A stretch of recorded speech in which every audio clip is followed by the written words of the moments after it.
1880 मसीहा जुलाई 31 तारिख में ईश्वर जो रत्नटी को धरापृष्ठ अवतरण कराइथिले पलिठू आरंभ करी समग्र विश्व जहाँ लेखनी नूतन इतिहास सृष्टि करिथिला से थिले कलमर सिपाही मुंशी प्रेमचंद। मुंशी प्रेमचंद को जन्म वाराणसी लमही ग्राम होइतिला।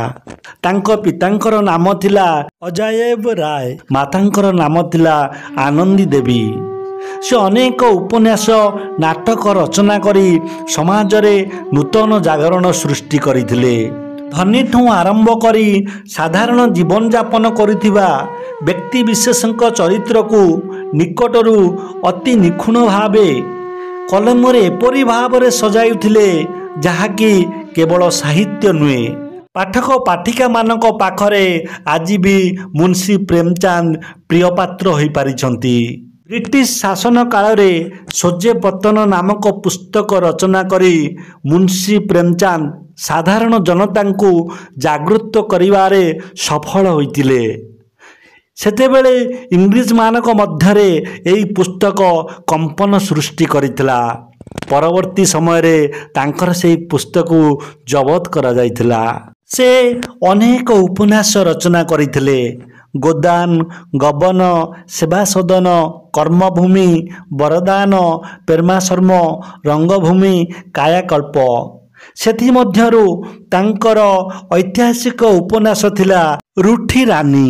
से अनेक नाटक मध्य रचना करिथिले। करबला, संग्राम, प्रेम की बेदी प्रभृति प्रधान थिला। तांकर उपन्यास गोदान विदेशी भाषा रे प्रकाशित होई बहुत आदृत लाभ करितिला। पत्र पत्रिका भितरे माधुरी, हंस, जागरण, मर्यादा प्रभृति प्रधान थिला। मुंशी प्रेमचंद स्कूल रे शिक्षकता करुथिले। तांको शिक्षकता समय रे स्कूल इन्स्पेक्टर एकदा स्कूल परिदर्शन करिवा पई आसीथिले। स्कूल परिदर्शन करी फेरिबा समय रे से प्रेमचंद को देखिथिले।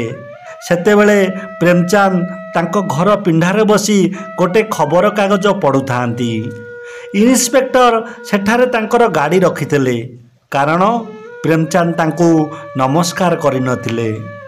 प्रेमचंद को इन्स्पेक्टर कहिले, तुमे कोन तुम ऊपर ऑफिसर को सम्मान दे शिखिना हो?